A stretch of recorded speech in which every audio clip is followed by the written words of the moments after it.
de dezembro para cá, a gente não faz outra coisa a não ser reagir a esses ataques que a gente tem sofrido.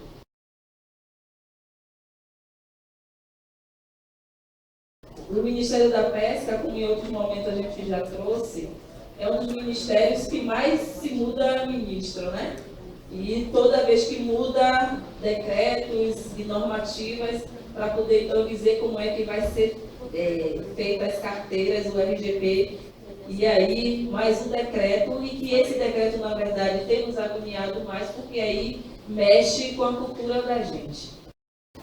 E o debate que a gente vem fazer aqui é justamente isso, porque nós estamos apontando que a seguridade do trabalhador está sendo jogada fora, ignorada, e que o saber das comunidades tradicionais, das populações tradicionais, em nenhum momento foi considerado para a construção desses marcos.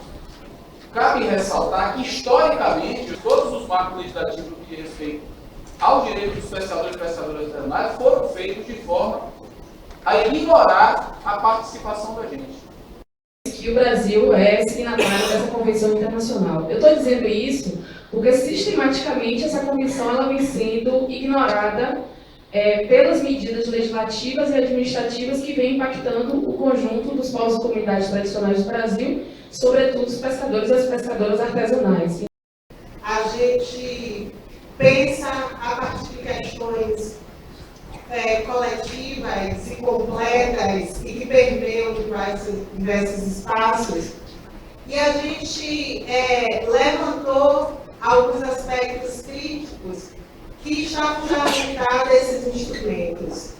Esses instrumentos estão fundamentados no racismo, contra os povos e as comunidades tradicionais, que vocês bem conhecem a história desses povos e dessas comunidades de exclusão nesse país. Eles pensam, então, o mundo, o Brasil, a partir de um modelo urbano, branco, eurocêntrico. Eles se esquecem que a história do Brasil ela fez um arranjo e criou um país multicultural que tem influência indígena, negra, e isso até hoje, com essa imensidão que a gente tem de água, de território, coexiste, e esses grupos cada vez mais têm se levantado para garantir os seus direitos, e é impossível que a gente retroaja. Especificamente, o que a gente está tratando aqui agora foi a medida provisória 665, que também tem relações com o decreto 8425, né, que trata sobre o defeso. Nessa convenção, e sistematicamente isso vem sendo desconsiderado, e todas essas medidas legislativas, todos esses instrumentos legislativos, eles padecem do mesmo vício, que é a ausência de consulta prévia informada aos interessados e às interessadas, nesse caso, os povos e comunidades tradicionais. Traz também a ideia da autoidentificação, né? A autoidentificação entendida tanto enquanto noção de pertencimento e também a consciência de cada indivíduo, né? De um grupo, de um povo. Nós somos povos e comunidades tradicionais e, como tais, nós nos reconhecemos e somos reconhecidos pelos nossos pais. E é isso que nos caracteriza. Nós somos pescadores e para a gente isso basta. Não é vocês que vão dizer o que a gente é e o que não é. E, além da Convenção 69, a gente está ignorando a Constituição Federal quando vai tratar. E aí, se a gente está falando de pesca artesanal, a gente não pode esquecer que, além de ser uma atividade econômica, é também uma, digamos, uma dimensão dos nossos modos de fazer, viver e criar que tornam a nossa nação possível e diversa, né? Então, é entender a pesca também enquanto um direito cultural, né? Não só como atividade econômica, não só como atividade comercial. É que a Convenção 69, assim como a Constituição de 1988, elas são instrumentos principalmente descolonizadores.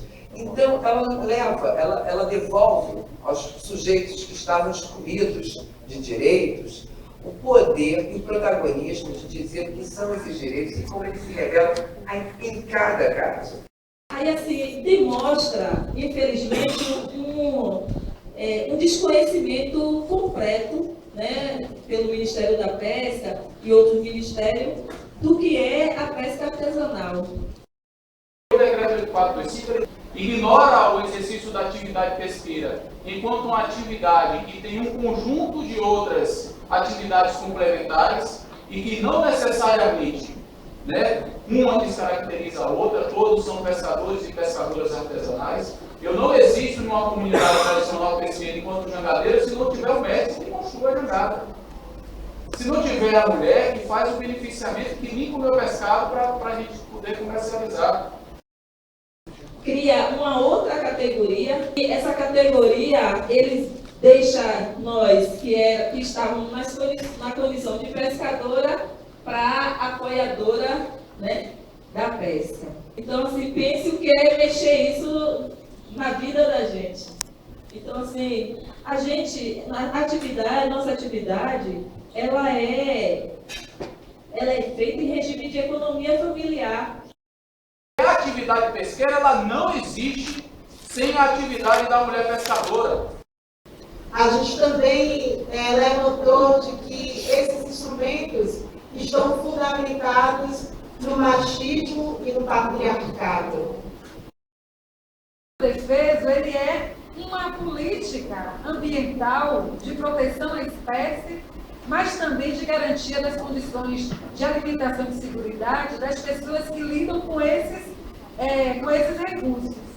E exatamente no período do Defeso, essas pessoas são impedidas pelo Estado de acessarem aquilo que é fruto da sua subsistência. Só que uma questão que é de forma muito limitada é de pensar que só perde renda apenas quem captura. Que precisa reduzir custos e gastos e tal, vai tirar exatamente de quem nunca foi investido, de quem nunca teve essa prioridade de investimento. Por que não mexe na economia que está acima? Cadê os bancos? Por que os empresários? Por que não mexe na economia dessas pessoas? Vai fazer economia, vai tirar de quem não tem. Então, assim, esse decreto e essa medida provisória, que aí quando a gente fala da economia, a gente está falando do Defeso, então vem violando, né, vem violar vários direitos que a gente conseguiu e que foi fruto de muita luta. Nós temos interesse de discutir o segundo Defeso, mas discutir a partir de outros parâmetros, como esse da questão da arqueação das embarcações, como a questão da corrupção nas superintendências do Ministério da Pesca, que favorece os políticos corruptos nos períodos eleitorais. O nosso maior interesse é justamente que a frota de pesca industrial clandestina, que a frota de pesca predatória, ela saia desse contexto. E nós reduziríamos aí pelo menos de 30% a 40% a quantidade de fraudes que tem no ciclo Defeso hoje. Que essa vigência, a partir do dia 15, ela é absolutamente inadequada. Os povos não podem sair daqui prejudicados por conta de um erro do governo federal. E nega a contribuição que a gente tem dado para o crescimento e a soberania alimentar desse país. No dia 15, esse decreto, ele entra em vigor. É isso que o governo quer? No dia 15, ele quer que pelo menos 400 mil mulheres deixem de ter direito? Todas essas conquistas que a gente tem até hoje é fruto de muita luta. Então não pode ser de um dia para o outro, de uma hora para outra, de uma noite para o dia, que vai mexer em coisas extremamente importantes que é a cultura da gente.